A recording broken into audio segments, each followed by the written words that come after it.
Hello, my name is William the Average Reader, and today I'm reviewing The Return of Depression Economics, written by Paul Krugman in 1999. So this is a book on economics and about different financial crises in the 1990s and how depression economics have returned. So he talks a lot about Asia and Latin America. The Asian financial crisis was during 1997.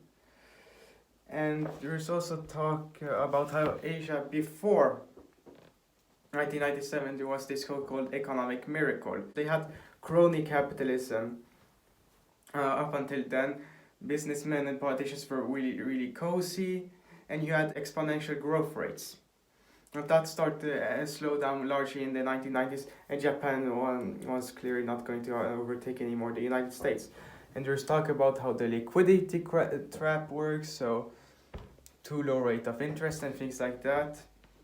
Problems with floating exchange rates compared to fixing currency rates. So for example, in Thailand, you have Soros, who helped to eliminate that because he made a bunch of money by betting on different things, and in that way Thailand's currency rate ended. It's a warning ignored. In Latin America in 1995, you had a bunch of crises in Mexico, Brazil, and Argentina.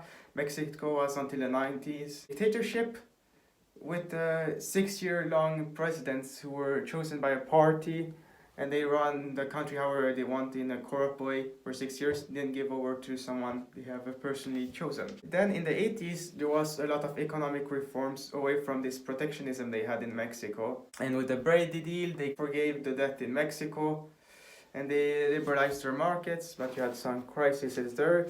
You had some crisis in Brazil also. There's talk about the total factor productivity, so that's a mix of labor and capital, and that indicates that a lot of countries haven't actually really been growing that much in practice. Like Hong Kong, I don't know, it's weird, a lot of things he suggests. He's a Keynesian, so what can one expect?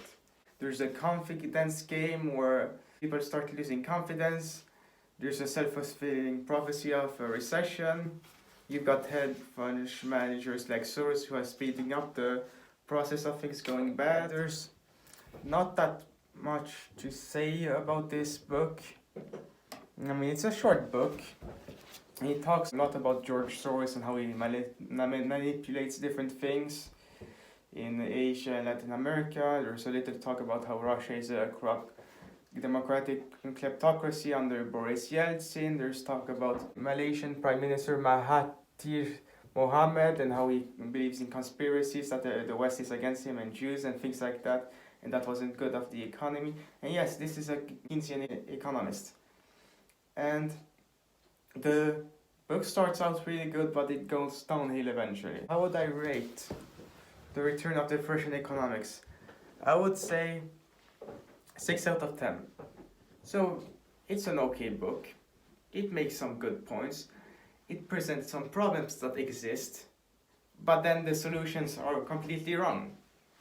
So with all this growth, there were problems in Asia, this huge growth, and same thing with Latin America.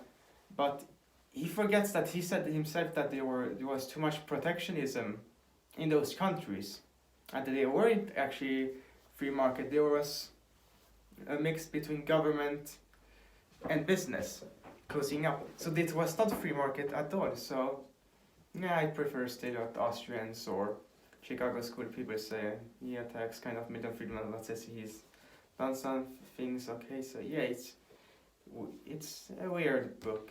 It's okay. It's okay. You learn something. You learn about some financial things in the 90s. So yeah, 6 out of 10. So it's an okay book. For Krugman, I didn't really enjoy your book, but it wasn't bad to read either. So this was the Average Reader's review of The Return of Depression Economics, written by Paul Krugman in 1999.